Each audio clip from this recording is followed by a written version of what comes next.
What's up, world? It's Jason Janai, and today we are talking about 4 tips of things you have to do, 4 pieces of advice you need to put into play to survive COVID. And I'm not talking about the health stuff. I'm talking about as a DJ performer or a small business owner in these incredibly complex times. I'm going to offer you 4 pieces of advice, 4 things that you have to do, and things that I found incredibly helpful thus far. I'm going to share with you some lessons learned on my experience dealing with this crazy pandemic that we are all struggling to get through. And I hope you can gain and grow from the information, especially if you haven't put these 4 things into play as a business owner, as a performer, or as a creative in an industry that has been restricted by in so many places on a global scale. Before I get into my 4 pieces of advice on how you can survive COVID, or things you need to do in order to survive COVID, I'd love to invite you to drop down below, crush that subscribe button for your boy. That supports me. I will be forever grateful, forever thankful, and in return, I promise to keep you in the know with all new content coming to this page each and every week that can help you from a performance perspective, from a tech review perspective, or from a business perspective, so that once we get through this crazy pandemic, you can crush it in the future. So let's get into it. The first of 4 tips that I'd like to share with you is all about coming up with a game plan.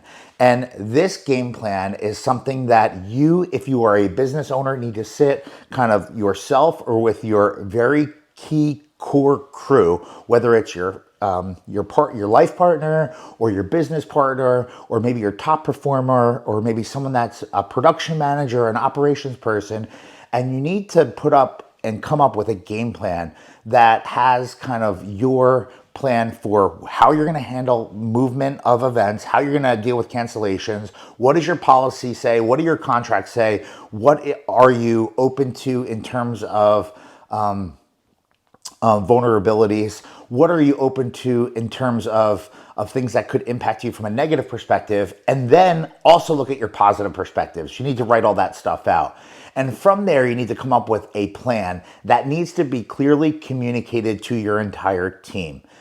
Once your team is in the know, then you need to come up with a plan on how this information will be dispersed and communicated to the people that you already are working with in your business or in your network of people. And for us at SCE, right from the beginning, we came up with a policy where once our plan was basically created, we stopped all communication from a number of different sources to only come out from 2 people in our office staff, myself directly as the business owner and my office manager. This essentially avoided confusion. It avoided the telephone kind of like messaging that could happen from, the story being twisted. We came up with a script, we came up with a action plan, and we came up with a dialogue that was communicated almost verbatim to each and every couple when they were approaching us with either a postponement, a cancellation, or some emotional stress relating to their upcoming event. Here we are now 7 months into this, and we still have that in play. So essentially how it works is if someone reaches out to someone on the team, they basically come back to them and say, totally understand. I am so sorry for all that you're going through. I'm going to connect you with our office staff who will communicate clearly to you. And it might seem unconventional in some situations and for some people, but whether you're a small company or a large company, whether you're a single performer or you work with a network of performers, having one clear message is super, super important. In addition to that, I think my second tip, my second piece of advice would be about the business and the integrity and the health from a financial perspective of your business. You need to evaluate how you spend money, how your business spends money or invests money, and you need to make sure that for every dollar invested, there is an ROI, a return on investment that is positive. And you need to really focus on your finances. That was something that we did right away, and it was something that I'm so thankful that we did right away. Now, how do you do this? Very, very simple. You take a spreadsheet, you get 3 to 6 months worth of bank statements, and you make 3 columns on a spreadsheet. You put important, business critical. I can't operate my business without these expenses in the left-hand column. In the middle, you put important and necessary, but not business critical. And in the third column, you put important, nice to have. So essentially what you're doing is going through all of your expenditures each and every month, and you're putting things into categories. Now, what falls into what category, that's really for you to determine, but anything in the left column means that without those expenses, you cannot operate your business. Everything in the middle column would be, as long as we can operate, this stuff is important and it's needed for us to continue to grow.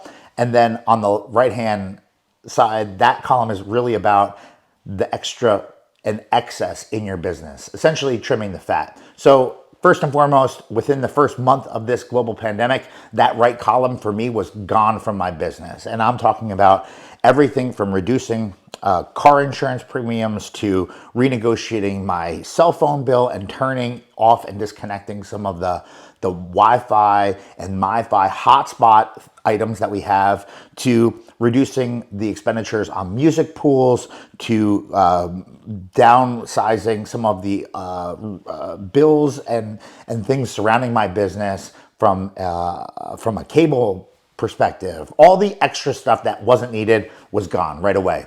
Now, as the pandemic continued to roll on, and the longer it rolled on, that middle column became incredibly important. So essentially, I reshuffled that middle column and then prioritized them 1 through 25 is what I personally did.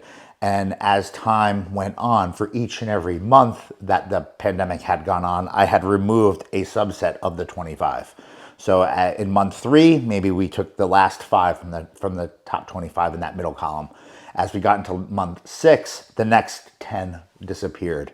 And here we are in month 7, and I have just a couple of important items on that middle list, but it's what we need to survive right now, and it's what we need to operate our business, and that's where we are. Let's face it, going through a pandemic is not fun, and there are a lot of decisions that you're going to have to make that are not comfortable decisions. You need to be okay with that, and you need to sometimes put your business first, even before relationships and friendships that you might have in play with your business. It doesn't sound fun, it's not fun, but that's what owning a business and being a leader is all about. You're the captain of the ship, and if the ship sinks, you're the one that's responsible for it. In order to have a ship, you need to be healthy, and the finances are a big part of it. So number 2, in summary, is control your finances. That's really what it's all about. Now moving on to 3. I'm going to talk about messaging, and I'm not talking about the messaging I talked about earlier. I'm going to talk about how things can be perceived from you in the form of social media posts, your website, and even things that you might not think matter, like posting about politics on your personal Instagram or Facebook page, like talking about how frustrated you are with government. Now, it's okay to sound off every once in a while. I'm not saying not to do that, but I would say limit as much of the talk of political nonsense as possible, unless you are known to talk about political nonsense pre-COVID. I say this because you probably work for people that fall on both sides of the political aisle. And I think if you are posting leaning more one way, you could subject yourself to some maybe negativity from the opposite side of the conversation.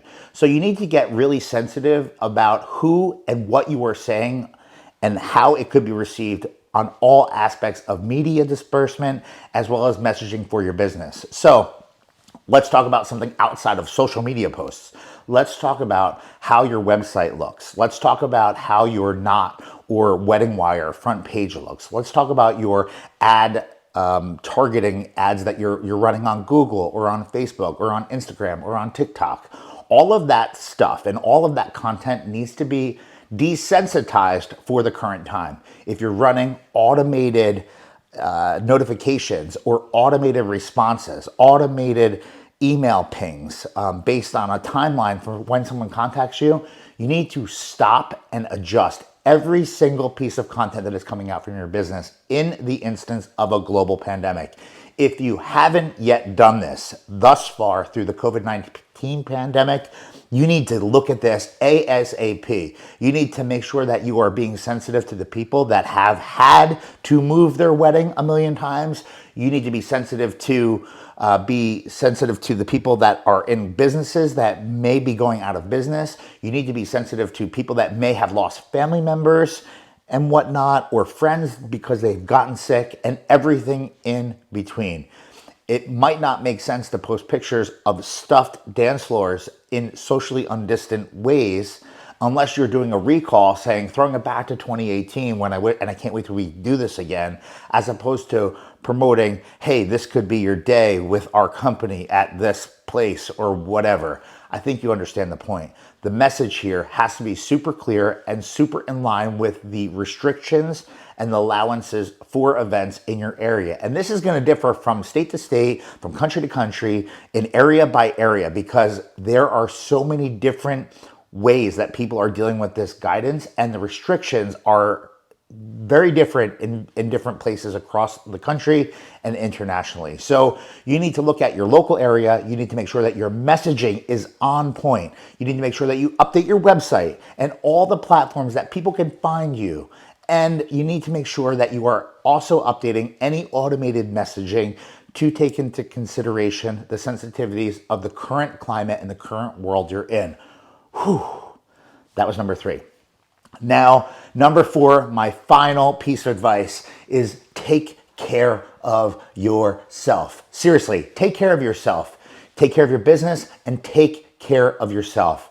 It is super important as the captain of the ship. And whether you're a small multi-op just starting or you've been in business for a long time, chances are you are dealing with an incredible amount of stress that is very different from the normal operation of your business. With that comes the emotional roller coaster. So it's important that you know how to deal with the downs of that roller coaster and the extreme highs that you can experience of that roller coaster. Make sure that you are taking care of yourself from a physical and a mental perspective. Make sure that you focus on yourself and invest time into your craft. So if you're a DJ and you want to learn a new mixing technique or scratch technique, focus on that right away. Focus on learning. Focus on an area that maybe you struggled with. I know for me, one of the things that I focused on was updating my DJ event planner right from the beginning to totally automate even further beyond what we were doing before, so that should we be able to make it out of this crazy pandemic, we will be in a stronger position to efficiently run better. That's awesome. Other things that I personally did, I learned how to use a camera and I learned how to light things a little bit differently. I spent time on YouTube and on platforms like Digital DJ Tips, learning other industry things that I was always curious about. Now we are 7 months into this, and it's also important that you don't kind of get lost in the sauce of negativity that you can find on every different news channel. You need to stay informed, and if you are a consumer of news, do yourself a favor and watch more than one news channel, because there are different opinions, different schools of thought, and people are saying different things in different places. It's super important that you are aware of what is going on in the world today and not to go too much into the spin on everything. And whether you agree with one thing or not, it's good to understand kind of the whole picture as long as the information is available to you. Now, another thing I want to also say about kind of yourself from a personal perspective, one thing that I found incredibly helpful for me is setting up a daily schedule. So getting up at a specific time every day, making sure that I stayed engaged from a fitness perspective to take care of my physical and my mind. That was something that we put into play right from the beginning. And whether I was going on 10 or 20 mile bike rides with my children, or spending time in my home gym, or just going out for a walk with my girlfriend around the block, it's something that we put into play every single day. And I would highly recommend, in order to take care of you, the captain of the ship, that you invest time not only in the craft and the business, but yourself. So it's kind of a lot of things. That area is all about taking care of yourself. The 4th tip, all about taking care of yourself and your business. And that's something that I found to be incredibly dope. And the one thing that has allowed me to get to the 7-month mark, which I think is a huge accomplishment considering how many businesses are struggling, how many businesses are going out of business, and the ramifications of everything that surrounds the COVID-19 pandemic. Now, I'd love to hear from you and things that you're doing to crush business and your personal journey as a DJ. So drop into the comments below. Let me know 1 or 2 things that you've put into play to help you get to where you are in the pandemic. If you're struggling with something, ask away. I promise to engage with every single person that takes the time to drop a comment below. I promise that I will engage with you right here on this channel to see if I can help you out or offer suggestions for content. Now, I said a lot here. I appreciate the watch, and I hopefully shared some perspective, some insight, and some advice on things that you can do if you haven't yet put into play to survive a global pandemic, just like the coronavirus, COVID-19 thing we're all going through. My name is Jason. Thank you so good for watching. Be on the lookout for a new video dropping really, really soon, right here again on this channel. Thanks for watching.